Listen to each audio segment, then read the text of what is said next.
Assalamualaikum warahmatullahi wabarakatuh. Sahabat semuanya, semoga selalu dalam lindungan Allah Subhanahu wa Ta'ala.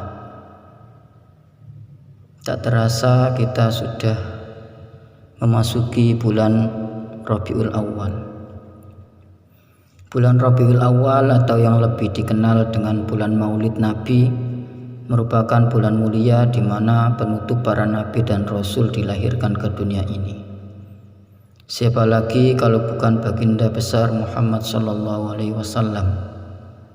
Beliau adalah nabi akhir zaman. Tidak ada nabi lagi setelahnya. Untuk itu sebagai umat beliau maka sangat pantas apabila kita memuliakannya. Lalu apa yang hendaknya dilakukan dalam rangka menyambut dan mengisi bulan Rabiul Awal?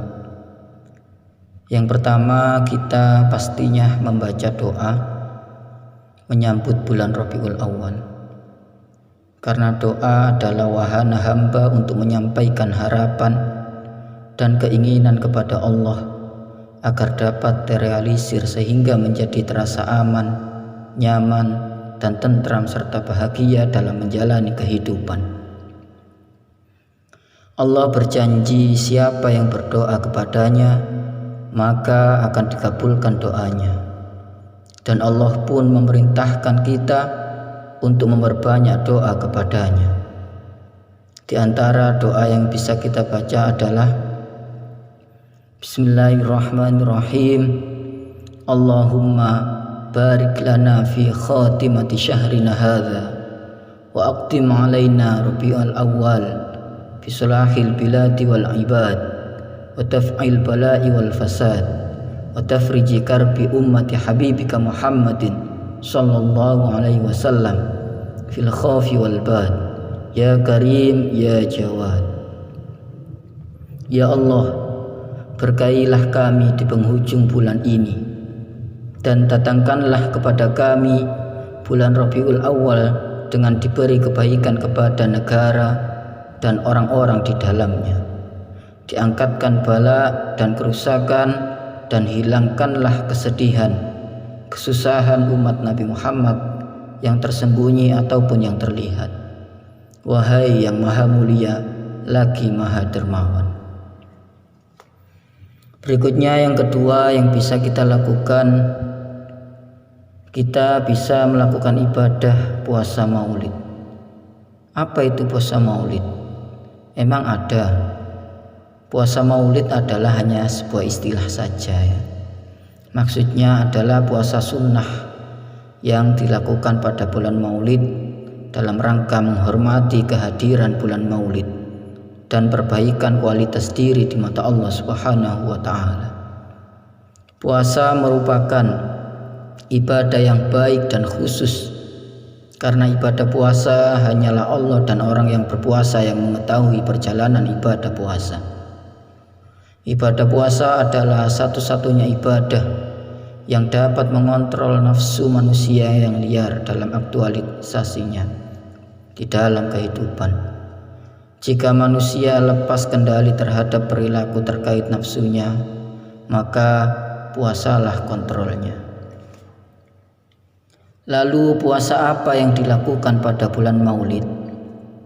Maksudnya adalah puasa sunnah. Puasa sunnah biasa namun dilakukan pada bulan maulid. Misalnya puasa sunnah hari Senin, atau puasa Daud, atau puasa yang lainnya.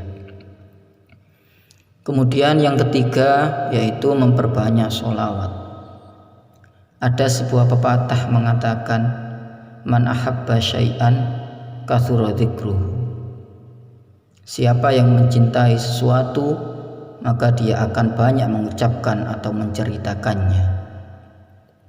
Jika kita sebagai umat Nabi besar Muhammad sallallahu alaihi wasallam, maka kita akan banyak menceritakan beliau melalui kisah-kisah kehidupan beliau, atau lebih jelas lagi banyak mengucapkan dengan bersolawat. Semakin banyak dan istiqomah dalam membaca solawat, maka akan bernilai semakin besar cintanya kepada Nabi Muhammad SAW. Semakin besar cinta kita kepada Nabi Muhammad, maka akan semakin baik dan nyaman di kehidupan kita. Oleh karena itu, mari kita perbanyak dan istiqomah dalam bersolawat. Allah dan malaikat pun bersolawat kepada Nabi Muhammad SAW. Sebagaimana firman Allah di dalam Al-Quran di surat Al-Ahzab ayat 56. Bismillahirrahmanirrahim. Innallaha wa malaikatahu yusalluna 'alan nabi. Ya ayyuhalladzina amanu sallu 'alaihi wa sallimu taslima. Sesungguhnya Allah dan para malaikatnya bersolawat untuk Nabi. Wahai orang-orang yang beriman, bersolawatlah kamu untuk Nabi dan ucapkanlah salam dengan penuh penghormatan kepadanya. Kemudian yang bisa kita lakukan yang keempat yaitu menyantuni anak yatim. Nabi Muhammad SAW menjadi seorang nabi, pernah mengalami sebagai anak yatim semenjak lahir. Beliau merasakan betul bagaimana kehidupan seorang anak yatim. Karenanya Nabi Muhammad sangat menyayangi anak yatim. Maka dalam rangka mengikuti sekaligus mengingat kebaikan-kebaikan Nabi, maka alangkah baiknya jika kita sebagai umat mengikuti apa yang beliau tunjukkan, yaitu sikap kepada anak-anak yatim. Sikap yang bisa kita lakukan diantaranya adalah memberi santunan kepada anak-anak yatim yang ada di sekeliling kita sebagai bentuk kepedulian kepada mereka, sekaligus mengingat perilaku Nabi kepada anak-anak yatim. Nabi Muhammad SAW pernah bersabda, "Walladzi ba'atsani bil haqq la yu'adzibullahu yaumal qiyamati man rahimal yatim wa alana lahu fil kalam wa rahima yutmahu wa du'fahu wa lam yatatawal ala jarihi bi fadli ma atahu Allah." Demi Allah yang telah mengutusku dengan hak, Allah tidak akan mengazab, Allah tidak akan menyiksa pada hari kiamat orang-orang yang mengasihi anak yatim dan lemah lembut pada anak yatim dalam berbicara, dan mengasihinya pada kemalangan dan kesusahannya, dan ia tidak sombong terhadap tetangganya karena sebab kelebihan yang diberikan Allah kepadanya. Berikutnya Nabi Muhammad SAW juga pernah bersabda, "Ana wa kafilul yatimi fil jannati hakadha."